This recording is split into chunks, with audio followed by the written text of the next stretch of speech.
Hey everyone, welcome back to another episode of Bryan's Basement. Today, if you can't tell, we're going to be talking about gaming magazines, new and old. Discuss some of my experiences with gaming magazines, why I still think they're valuable, and why I still think the opinions in them are valuable.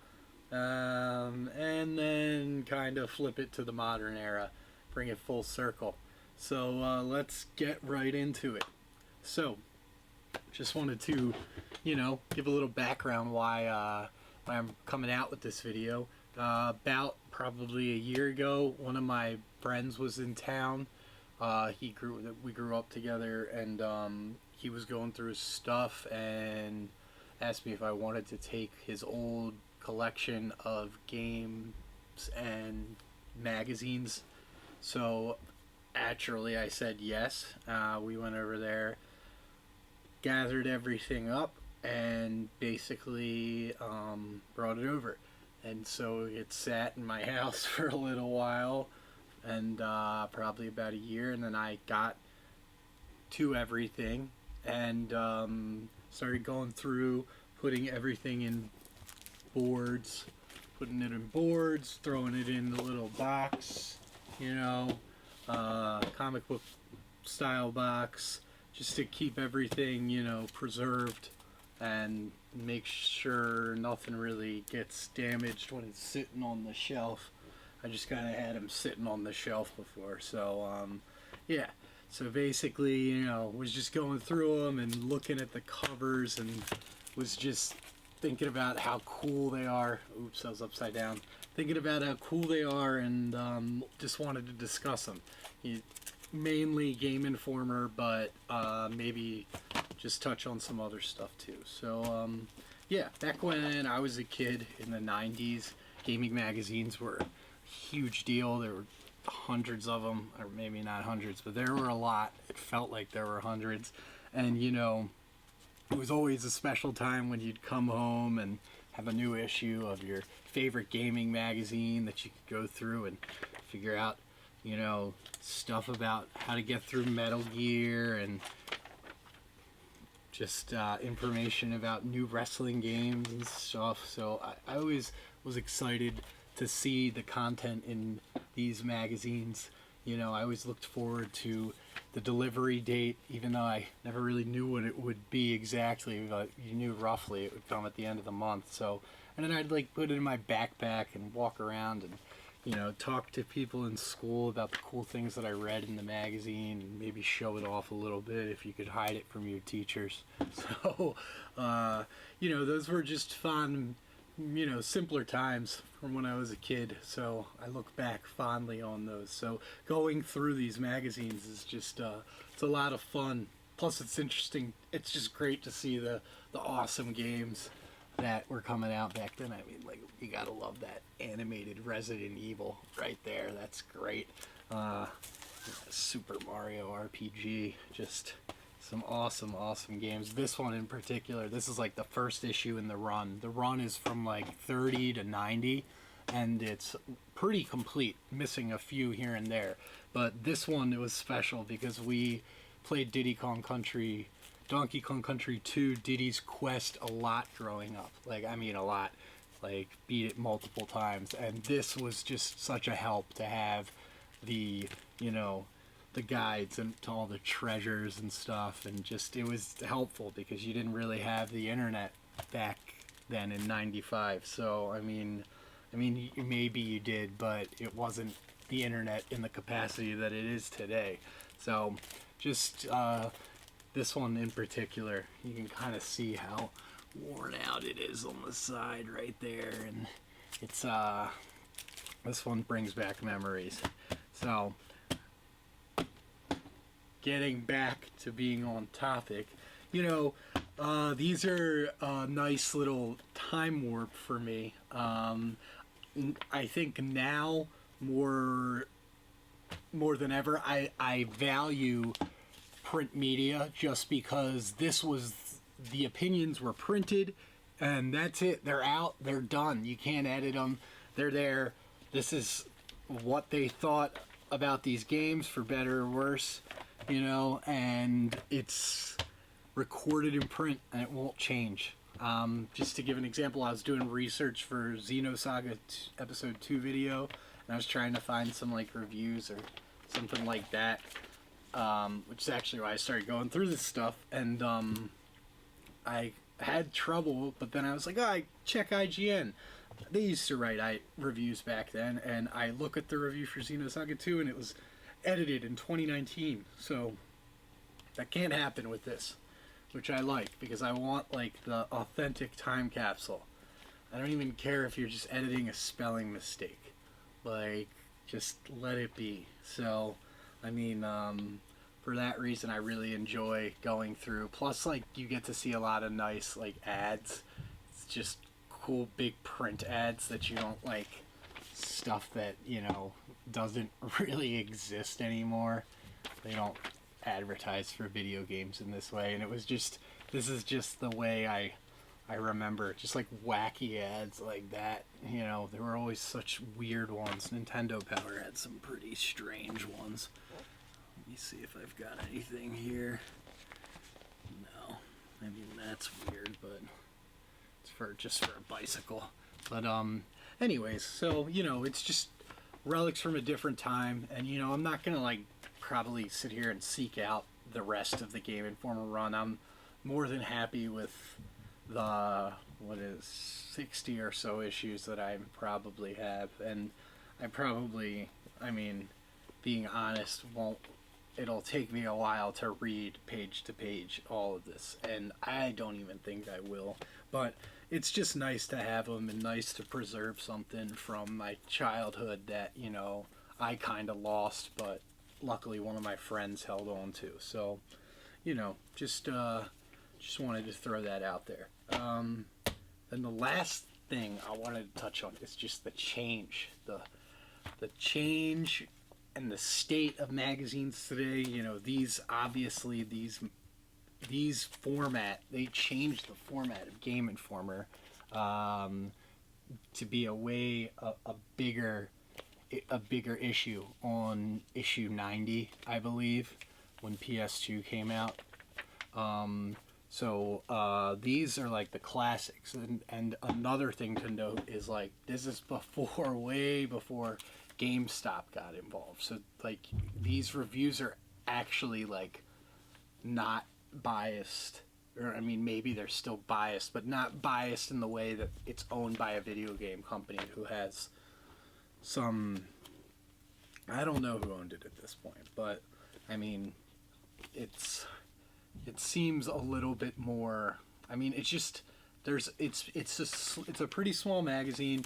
There's ads obviously because it's a magazine, but it's not like filled with ads to the point where like you can't even read anything. It's actually like pretty readable, and the smaller magazine size, I think, like just to give you an example, like here's a Nintendo Power.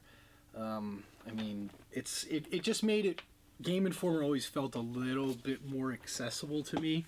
I read Nintendo Power 2 as a kid, but Game Informer was definitely like the one me and my neighbor really, really liked, and we always respected the reviews and the previews, and it was like we were big Game Informer fans.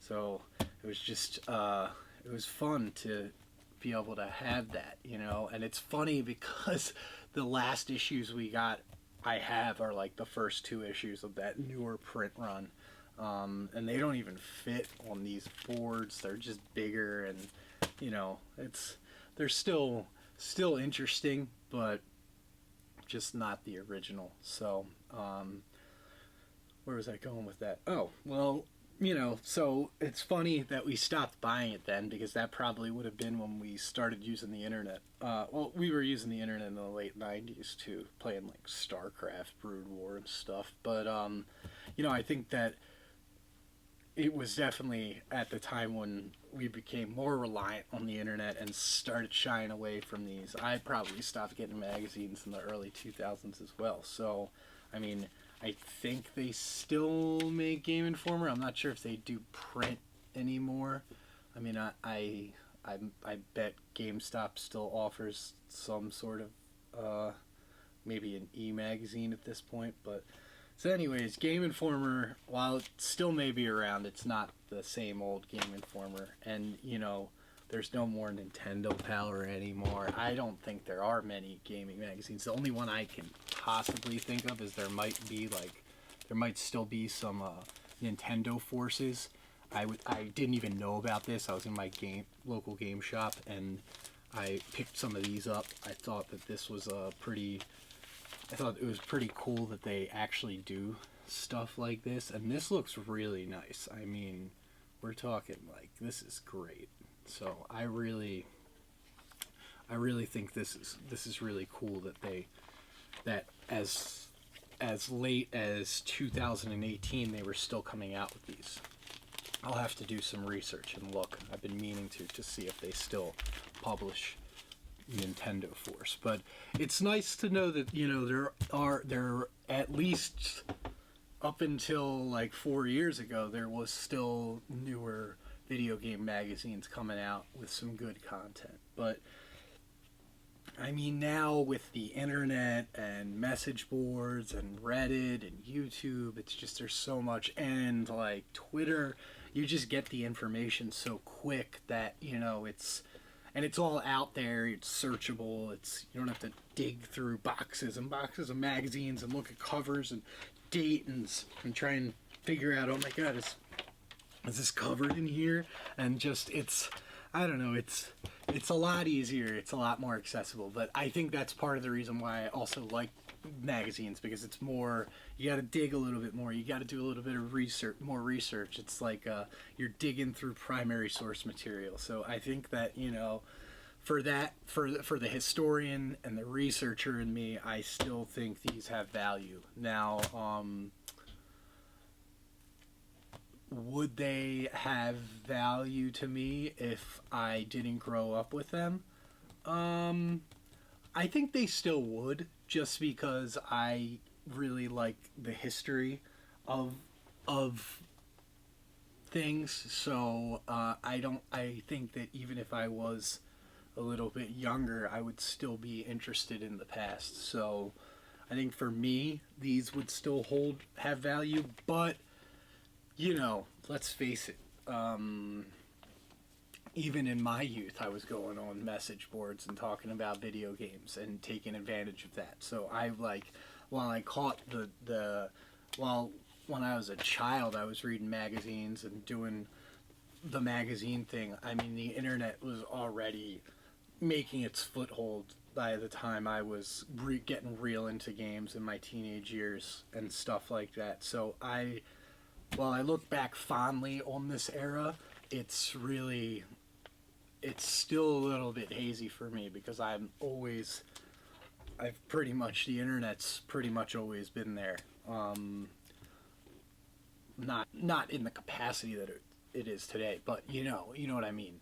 There were message boards and like game FAQs, and we go on there and still talk about games, and still have discussions like the one we're having right now. So I mean, while the landscape has changed in that you're not necessarily getting all or any of your news from a monthly outlet or a daily outlet like IGN, most people, me included, you've got your podcasts that you listen to, you got your YouTubers that you watch, and you got direct news announcements from the companies that are coming out with the games you like. So, I mean, really, we're so much more connected at this point than we were back then. You kind of needed a magazine to get the information. It wasn't just out there. So, there's positives and negatives for both, and I'm not going to sit here and say that one is better than the other, and why did we go away from magazines and everything was so much better back then? That's not valid. The only way to move is forward. So basically, I just wanted to highlight that I like video game magazines. I think that I think that there's still a place for something like this, and I would hope that if this is still around, I might subscribe to it. But but at the same time, I don't know how receptive newer fans would be to something like this, because why would they never really grew up with it. So I mean, you might get that oddball that's like me that cares about older stuff, but I guess there's a limit, because I don't know, I just feel like print is kind of at a time where, I mean, like, most things are digital, so I don't know how well received a modern magazine is, and it'd be interesting to see if this is still even around. So, but it's cool that they still made it as late as 2019. So, what does everyone else think? What are your thoughts on gaming magazines? Like, do you remember them fondly? Do you not miss them at all? I'd be interested to hear what you think. Well, thanks again for checking out another video of Bryan's Basement, and stay tuned for more. See you next time.